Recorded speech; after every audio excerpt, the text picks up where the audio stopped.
So it was probably day 6, and one of the cool things that we got to do was ride with local people. Through the power of social media, people would ride with us for a number of miles. And some of the people that meant the most to me were Chris, the dad, and Simone, his daughter. Simone was 20 years old, and I imagine that she was a lot like Effie. She was a spirited, determined young woman that had just been riding a motorcycle for about a year. She was very proud of her Harley-Davidson Sportster, 883. She could ride it like a champ. So Chris was leading us through Pennsylvania into Ohio, and as we were riding, we ride in a staggered formation. So Dad, Chris was first, Simone was second, I was third, and then my friend Chris was taking up sweep in the very back. Now as we're going down this road, I'm scanning ahead, and out of the corner of my eye, I see a brown, furry critter pop up out of the ditch and start to run across the road.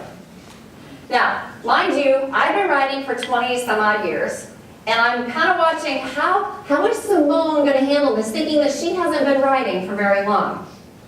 So everything at this moment in time slows way down for me. I do a quick calculation and I figure out that the trajectory of what Mr. Groundhog is doing and the trajectory that Simone is taking, that their tire and his body are going to meet in the same place at the same time.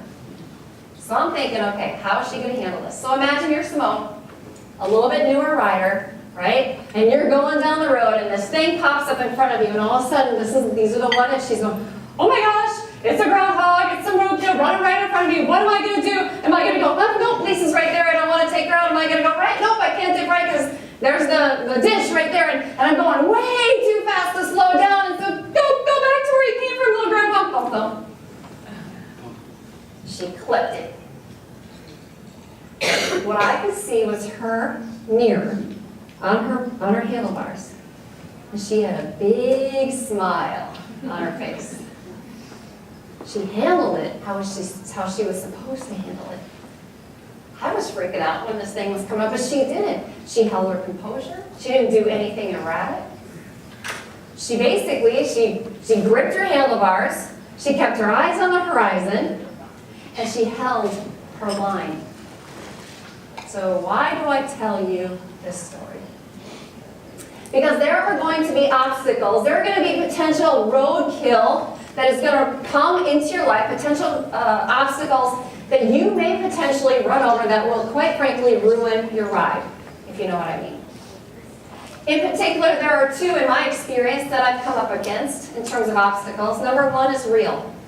There are real obstacles out there that you don't have any control over. So we're coming out of a really great market in 2017, right? 2018, what happened? Kind of came down. And that makes your investors nervous, right? They ask a lot of questions. You've got to rebuild that trust with them. And do I dare say anything about the Department of Labor and the changes that they put on you last year? She's saying no. That's an obstacle, right? Those are things that you don't have control over. And the second kind are self-imposed obstacles. That's when we get in our own way. That is when we second guess who we are and what we can do. And our inner critic is louder than our inner coach. We underestimate our value and what we can accomplish. And ladies, we push the rock into the road ourselves. I do that all the time. I am my own worst enemy. There's lots of studies that were done out there that women lack self-confidence, and our self-doubt is at an all-time high, and it's holding us back, ladies. I don't know if any of you feel that, but I battle it every single day. There's an article written called The Confidence Gap, published in The Atlantic. There's now a book written called The Confidence Gap, written by 2 journalists. And they say that women, if we're not 100% assured that we know how to execute job functions, we are not going to apply for a promotion.